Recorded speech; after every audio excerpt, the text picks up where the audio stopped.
이렇게 많은 20, 30대 남자분들이 속수무책으로 당하는 이유, 증거가 없어도 여자분의 진술만으로 처벌이 가능하기 때문이에요. 오늘은 민태호 변호사님과 통화 내역을 다 뽑았습니다. 최근에 있었던 1심 판결도 무죄 판결을 받았었습니다.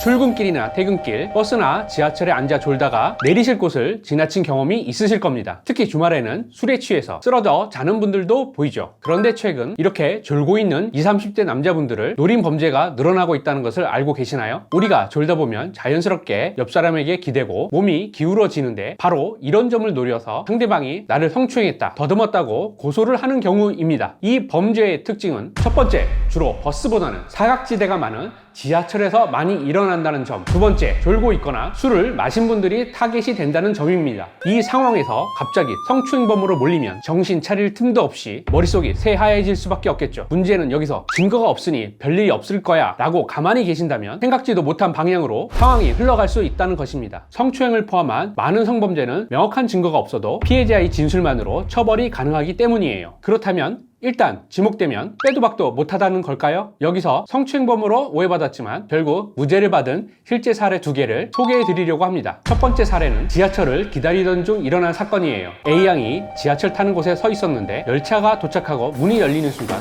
이제 퇴근길이다 보니까 사람들이 엄청 내리고 올라타고 그랬을 거 아니에요? 그런 혼잡한 상황에서 누군가가 A양의 몸 한 부분을 쓸어 내렸다고 느낀 거죠. 그러다가 많은 사람들 중 B씨를 지목해서 성추행범으로 신고를 했는데 A씨가 순간적으로 목격한 인상착의와 B씨의 인상착의가 비슷했기 때문이에요. B씨는 사건 당시 지하철 출입구 쪽에서 아내에게 문자를 보내고 있던 남자분이었죠. 그런데 사실 B씨의 인상착의는 직장인들의 전형적인 인상착의였습니다. 추행을 당한 상황이나 위치 등이 A양의 기억과는 다른 부분도 있었고요. 결정적으로 B씨가 아내에게 문자를 보내고 있었던 점 등을 들어 법원은 B씨에게 무죄를 선고했습니다. 법정에서 A씨는 B씨와 비슷한 옷을 입고 있던 다른 사람을 범인으로 지목했죠. 혼잡한 퇴근길에서 인상착의만으로 범인으로 지목될 수 있다는 걸 알 수 있는 사례이고요. 두 번째 사례는 지하철에 있는 이런 봉 아시죠? 이 봉으로 인해 벌어진 사건입니다. 사건 당시 E씨와 A양은 동일한 봉을 쥐고 있었어요. A양이 하차하면서 E씨가 봉에서 손을 뗐고 이 과정에서 E씨의 손이 A양의 가슴에 닿았다고 합니다. A양은 깜짝 놀라서 E씨를 성추행 혐의로 고소했는데 법원은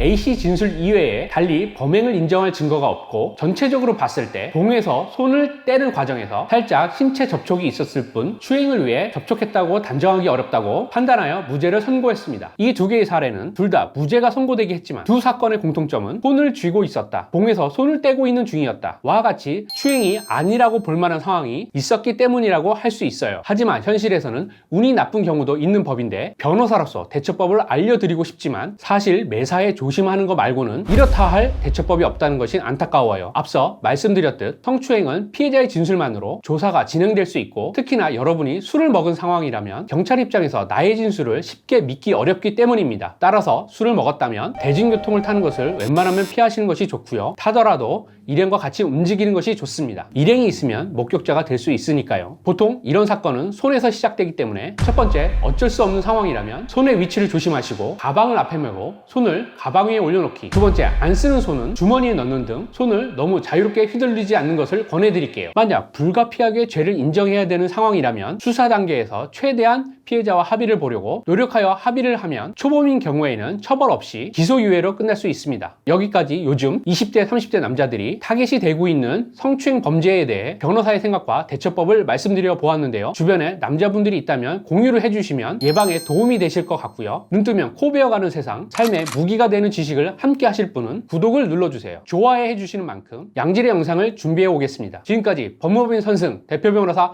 민태호였습니다.